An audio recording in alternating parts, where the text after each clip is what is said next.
स्वामी जी महाराज ने आज तुकाराम का प्रसंग लिया है। कल साधक कुसुम भी वैश्य की चर्चा चल रही थी। आप जी ने सबने देखा, एक संत के सामने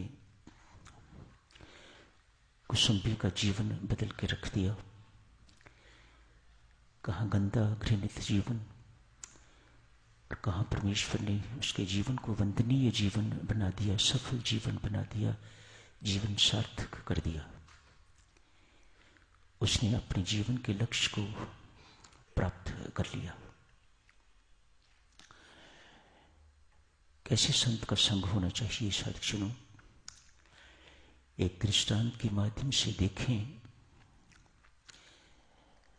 कथावाचक बहुत, ब्राह्मण पंडित भी बहुत, सो कॉल्ड संत महात्मा भी बहुत, सत्संगों में भी हम जाते हैं, सत्संग सुनते भी हैं, करते भी हैं। उसके बावजूद भी जीवन में ऐसा परिवर्तन तो बहुत कम में आता है जैसा कुसुम्भी के जीवन में आया। कुछ दोष अपने में होंगे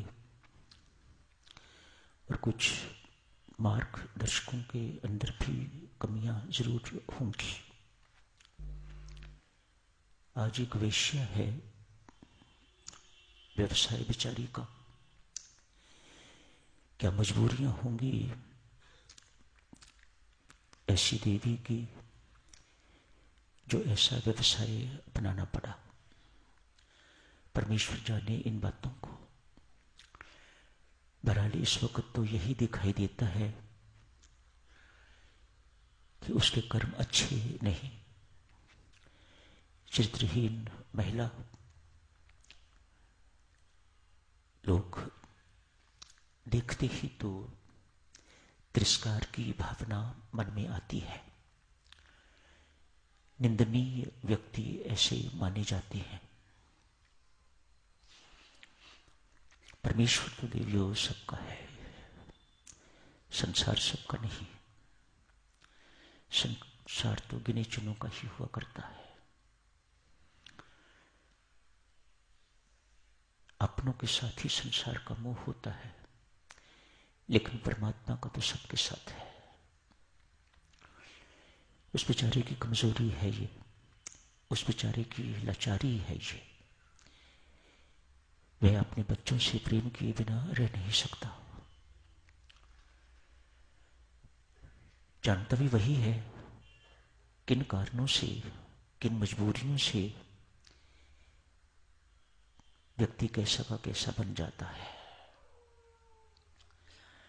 आज इस वेश्या के हृदय में भी इस प्रकार की प्रेरणा डाली। भीतर तो उनके भी बैठा हुआ है। ऐसा मत सोचिएगा कि परमात्मा सिर्फ भक्तों और आपके भीतर ही विराजमान है।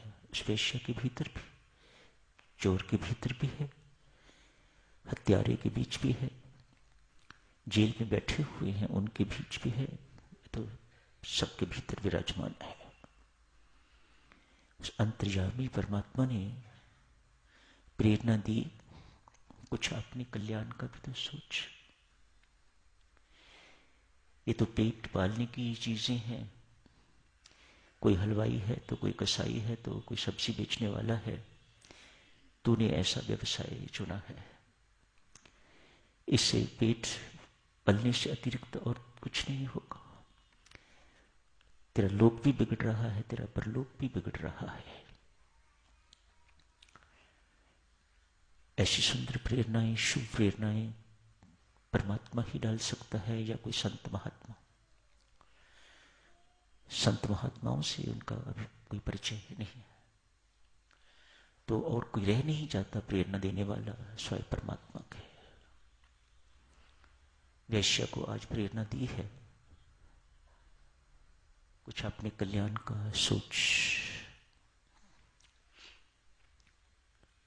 शब्द तो सुन लिया, लेकिन पता नहीं कि कैसे करना होगा, कैसे होता है।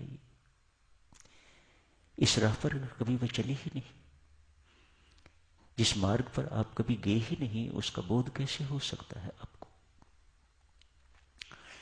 किससे पूछताछ की ये कल्याण क्या होता है और कैसे होता है? किसी सज्जन ने समझाया, देवी कोई सुगुण संत मिल जाए, उसकी संगति कर, उसकी सेवा कर, तो तेरे कल्याण का मार्ग प्रशस्त होगा। वह तुम्हें तेरे कल्याण का मार्ग दर्शाएगा। मैं तो सिर्फ सुझाव ही दे सकता हूं, मैं मार्ग नहीं दिखा सकता तुम्हें। किसी संत के पास गई, साधु के पास गई, उसने कहा, उस व्यक्ति ने ठीक कहा है, किसी संत की संगति कर, उसकी सेवा कर, किसी गुरु को धारण कर, जो तुम्हें नाम दान देगा, मंत्र देगा,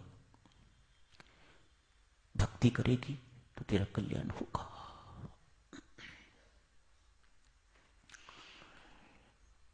किस संत के पास जाए ये भी नहीं बताया।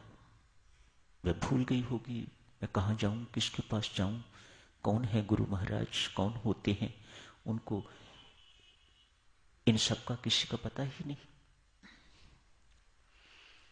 किसी ब्राह्मण के पास गई पूछने के लिए, तो ब्राह्मण ने कहा, संत तो आजकल दंभी होते हैं, झूठे होते हैं, बनावटी होते हैं। ब्राह्मण है सबका गुरु, किसी ब्राह्मण की शरण में जा, उनकी सेवा कर तो तेरा कल्याण होगा। पर पहले की बात जची, अतएव कुछ गुरुओं का पता करके तो उनके पास जाना शुरू किया। जिस गुरु के पास जाए वही कहे कि मेरा मंत्र सुपीरियर है, जो मैं तुम्हें रास्ता दिखाऊंगा ये बेटर रास्ता है, इस रास्ते पर चल। दूसरे के पास जाती तो वह कहता, नहीं तो मेरे रास्ते पर चल, मेरा मंत्र अधिक शक्तिशाली है। बेचारी को कुछ स्पष्ट होने की बजाय विभ्रांति हो गई, गॉट कंफ्यूज्ड। मन में सोचा कि भक्ति करने की योग्यता मेरे अंदर है नहीं, मुझे पता ही नहीं भक्ति क्या होती है, और मुझे कोई सिखाने वाला मिल नहीं रहा।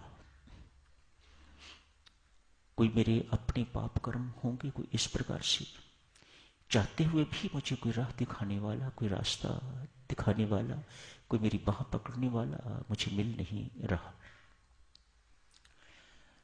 अतएव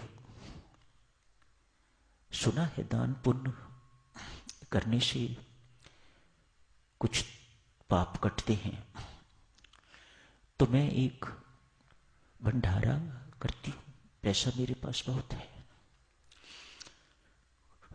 तो मुख्यतः तो मैं भंडारा, अब ब्राह्मण कहते हैं हम श्रेष्ठ हैं, साधु कहते हैं हम श्रेष्ठ हैं, मुझे समझ में नहीं आता कि मैं किसका वर्ण करूं, तो मुझे भंडारा ही करना है। अपनी वैश्य संप्रदाय जितना भी है मैं उनको बुलाती हूं, और जो और कोई आ जाए आ जा। आज एक भंडारे का आयोजन किया, मानो दान से पुण्य जो लाभ होता है वह उसने उसके अंदर लेने की प्रेरणा हुई। रसोईया आ गया हुआ है, रसोई तैयार हो रही है, वैश्याओं का आना जाना भी हो गया है। सब एक प्रोफेशन की सुना कि अमुक वेश्या भंडारा कर रही है, तो बड़े भावचाव से सबकी सब वहां पहुंची। एक उसी नगर पे थोड़ा बाहर एक विरक्त संत महात्मा थे, सच्चे संत महात्मा। उनके पास भी सूचना पहुंची कि अमुक वेश्या दूसरी वेश्याओं के लिए भंडारा आयोजित कर रही है। ये सोच के कि ऐसा भंडारा करने से वैश्याओं की सेवा करने से मेरा कल्याण